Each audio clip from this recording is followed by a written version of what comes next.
berdoa dipimpin oleh KM. Selanjutnya setelah berdoa dilanjutkan menyanyikan lagu wajib dipimpin sama KM juga ya. Itu ya. Siapa yang tidak hadir hari ini? Siapa? Rifki Fauji. Rifki Fauji. Cuma satu orang ya. Kemudian tujuan pembelajaran kita hari ini adalah Ibu akan menjelaskan, kemarin sudah menjelaskan tentang hubungan antara gaya dan gerak, hubungan antara gaya dan energi. Selanjutnya tujuan pembelajaran hari ini juga kita akan melakukan percobaan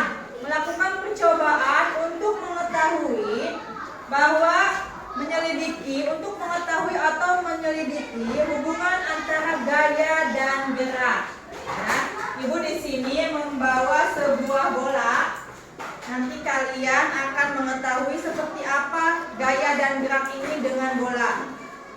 Kemudian Ibu membawa sebuah ketapel. Tahu ketapel? Nah, ini kalian nanti akan tahu bagaimana hubungan antara gerak dan gaya dengan benda-benda ini, ya. Nah, kemarin itu gaya apa gaya? Gaya adalah tarikan, dorongan, ya. Gaya merupakan tarikan atau dorongan, putaran, ya, yang dapat mempengaruhi keadaan suatu benda. Contohnya, ini bola tadinya diam, nih, karena ada gaya. Kita akan sepak merubah keadaan benda tidak? Tadinya berhenti menjadi bergerak. Ini hubungan antara gaya dan gerak. Jadi gaya itu dapat merubah suatu benda. Ya, ini contohnya. Kemudian gaya dapat mengubah kecepatan. Apa contohnya? Kalian bisa tahu. Gaya dapat mengubah kecepatan. Ketika kalian naik sepeda, kalian mengayuh sepeda. Ketika kalian mengayuh itu, apakah berubah? Tadinya kalian di sini, kemudian dikayuh sampai datang kemana? Sampai kemana aja kalian bisa dapat merubah gaya menjadi benda bergerak. Ya, kemudian gaya dapat merubah benda. Contohnya apa? Kiper nih. Kiper ketika ada bola dia menangkis itu namanya gaya mengubah arah benda. Ya. Gaya mengubah arah benda. Kemudian gaya dapat mengubah bentuk benda. Contohnya mobil yang penyok ketabrak, karena ada ketabrak penyok itu bisa dirubah. Ya, bisa dirubah menjadi sebuah benda kembali. Kemudian lilin membuat mainan dari lilin-lilinan.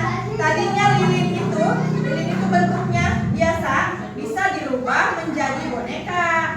Ya, bisa dirubah menjadi boneka. Itu akibat apa? Akibat perubahan dari gaya dan gerak.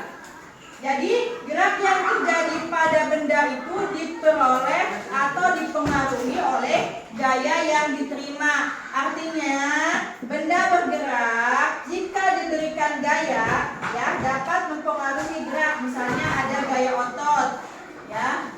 Di sini ada gerak timbul karena otot. Contohnya apa? Jungkit. Tahu jungkit? Apa jungkit tahu? Apa? Jongjotan. Gaya otot. Jungkit itu termasuk gaya otot. Gaya otot itu merupakan gaya yang dihasilkan oleh kontraksi atau memendek, ya, memanjang otot. Contohnya mengoper bola sepak dan memukul bola kasti. Kemudian bermain jungkir.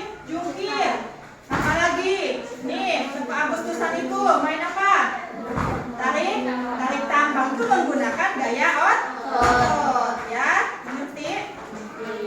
Terus kemudian gerak timbul karena gaya pegang. Seperti apa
energi kinetik.